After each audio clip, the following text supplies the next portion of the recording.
Kinu-question ngayon nitong si Senator Rodante Marcoleta yung pong pagkaantala nitong report ng Senate Blue Ribbon Committee. Ugnay pa rin po ito sa investigasyon sa anomalyang bumabalot sa mga flood control.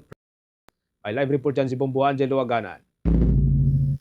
Kwinestyon ng Senator Rodante Marcoleta ang umunay pagkaantala ng Senate Blue Ribbon Committee report kaugnay ng investigasyon sa umunay anomalya sa flood control projects ng pamahalaan.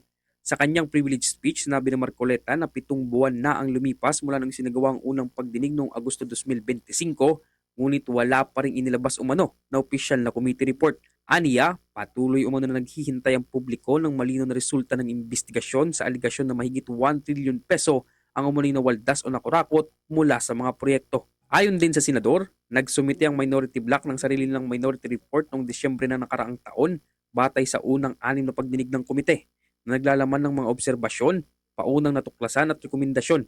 Aniya, ginawa ito upang ipaalam sa publiko ang mga natuklasan ng kanilang panig habang wala pang inilalabas na opisyal na report ang komite. Gayunman, sinabi ni Marcoleta na binatikos umano ang naturang ulat, kabilang ang pahayag na dapat lamang itong itapon sa basurahan. As early as December of last year, the minority submitted its observations, findings, and recommendations based on the initial 6 public hearings of the Blue Ribbon Committee and labeled it a minority report, for lack of a better term. Let me be clear, it was not intended to disrespect the committee nor the Senate as a body. Sadly, after the minority's press conference, said report was vilified without even the courtesy of reading it. The BRC chairman was even blunt when he said that the place for the minority report is the trash bin. Sa basurahan.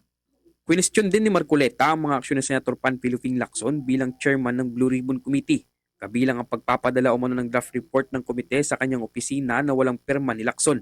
Gayun din ang umunay hindi pagtanggap ng senador sa mga aligasyon ng mga whistleblower kabilang ang ex-marine na si Orly Gutesa na unang dumawit sa dating kongresista na si Elizalde Co at dating House Speaker Martin Romualdez. Ayon kay Marcoleta, marami umanong mga dapat imbitahan sa pagdinig katulad ng 18 umunay ex-marines para mabigyan linaw at maimbestigahan ang mga umunay pagdideliver ng pera sa mga matataas na opisyal ng gobyerno na idinadawit sa kickbacks mula sa mga proyekto ng pamahalaan.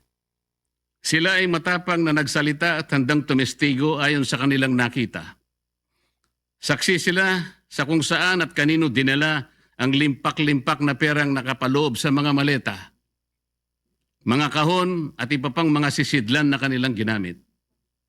Ano bang patunay pa ang dapat nilang ilabas para lamang sila'y inyong umpisahang pakinggan? O baka gusto nilang ang maliit pa ang magsalita? Hindi raw kapani-paniwala. Sila nga ang inutusang magdala ng pera, Ginoong Pangulo. Kaya ang tanong, ano bang kinakatakutan ng chairman? Ano na po ba ang nangyari sa pagsunod sa ebidensya? O piling ebidensya lamang ba ang susuriin at ipipikit na lamang ang mata sa iba? Sa huli, iginit ng senador na mahalagang ipagpatuloy ang investigasyon at ipatawag ang lahat ng posibleng testigo upang matukoy ang buong katotohanan sa mga umunay anomalya sa flood control projects.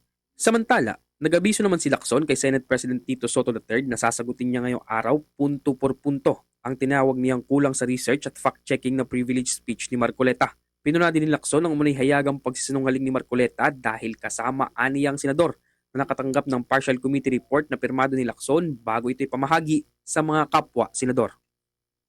At yan ang ulat mula dito sa Senado. Ako si Bombo Angelo Aganan and this is Bombo Radio Philippines, the #1 and most trusted source of news and information.